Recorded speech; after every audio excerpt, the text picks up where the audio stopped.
Welcome to my February installment of my Friday Good Neighbor News monthly video address. February has been an eventful month. I would like to start off by saying congratulations to our very own New York Giants, who I predicted in my first video address would win Super Bowl 46. The New York Giants has risen to elite status, and of course you can't spell elite without Eli.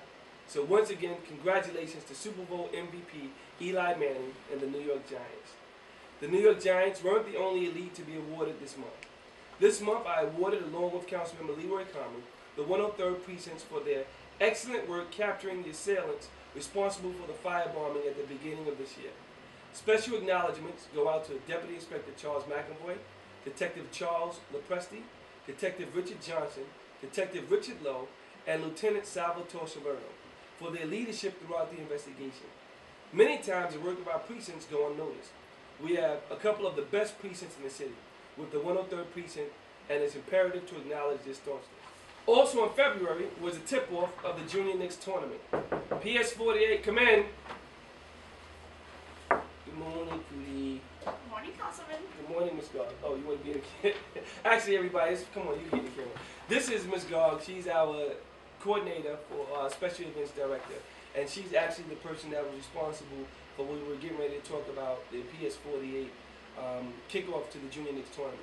So during this tournament, we were rallying. Oh, this is something else she wants us to go over. We'll go over this a little bit later. This is a new thing, the property tax reassessment seminar that we'll be doing. So thank you very much, Ms. Garg. I'll make sure everybody gets a shout out from you. Okay. So PS48, getting back into it, was filled with parents and students rallying behind the home team. Here are some of the sights and sounds of the season opener.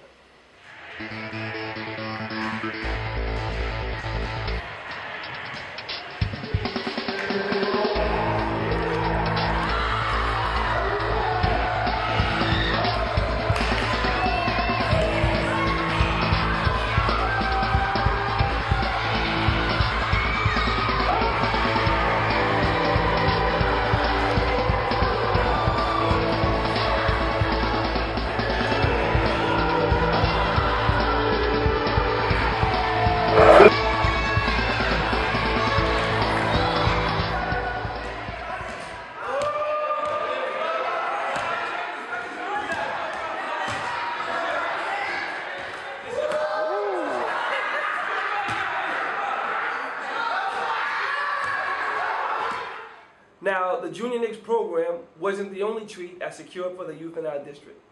I also brought reggae recording artist Mr. Vegas to compound Middle School 226's great effort in promoting Respect for All Week with an incentive to continue participating in educational and community development initiatives. Mr. Vegas and the principal Rochelle White encouraged our children to value one another, and through his popularity amplified the message of Respect for All Week. Pandemonium would best describe the reaction Middle School 226 students had to Mr. Vegas and his message. Hundreds of children were left with smiles from ear to ear and notebooks with Mr. Vegas' signature. Also in February, my Rochdale Village office had its grand opening. Many of my elected colleagues, along with members of the community, were in attendance. Along with the ribbon cutting, there was a special day of pampering hosted by Assemblywoman Vivian Cook and sponsored by WellCare, which included free massages and manicures.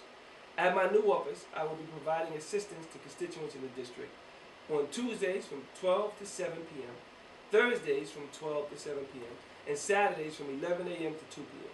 The late nights and weekend hours of my new office will address the growing need of assistance in gaining and navigating much-needed city services. I am currently leading a push to support our U.S. Senator Chuck Schumer and the United States Senate Bill S-605 that would take the synthetic marijuana off of our streets. The bill is known as the Dangerous Synthetic Drug Control Act, or the David Rosger Bill. Synthetic marijuana is a chemical product that, when consumed, smoked, or inhaled, produces effects that are similar to marijuana. Synthetic marijuana, commonly branded as K2 or Spice, sits easily accessible at the local grocery store, shopping mall, or even over the internet. And for a nominal fee, it is easier to obtain than cigarettes. The unnatural chemicals found in synthetic marijuana products have been reported to cause adverse effects ranging from heart palpitations, respiratory issues, panic attacks, hallucinations, and delusions, and even death. as with the tragic case with David Rosga, from whom the act was named after. I will continue to show support for this bill, addressing the growing wave of prescription drug abusers in New York State. I recently voted on legislation that would create an online database to report the track, prescription, and dispensing of certain controlled substances. This bill was introduced by Attorney General Eric Schneiderman. The Internet System for Tracking Overprescribing Act, or ISTOP, would provide healthcare practitioners and pharmacists with centralized information to avoid overprescribing. It will help shut down prescription drug trafficking and identify and, most importantly, treat patients who seek to abuse prescription drugs. I also voted in support of legislation authorizing the Division of State Police to take control of any crime scene involving an offense by a police officer resulting in serious physical injury to another person. The state police will then be responsible for preventing and detecting any police misconduct that takes place following the incident. This law would ensure the police investigations are fair and unbiased. I recently took part in a press conference that highlighted a growing issue in our community: the increase in water bills due to the citywide installation of new water meters. This issue is no laughing matter, and some households have seen amounts to their water bills increase to $20,000 in one bill cycle. I encourage any constituent facing this problem to call into my office to report this issue. And finally, I signed on to legislation that would stop the Department of Sanitation from charging non-for-profits for trash collection. Not-for-profit organizations do much of the great work needed to keep the city going. In fact, in many cases, they take on functions the city cannot sustain, such as after-school and senior citizen programming. So to now charge these organizations for trash collection will not only cut into their already limited budgets, but will also limit even further their programmatic capabilities. I would like to thank you for watching my video address. I encourage you to read the rest of the newsletter to get the complete wrap-up on Council District 28 in February and our upcoming events. I am Councilmember Ruben Wills, and I'll see you another Friday with more Good Neighbor News.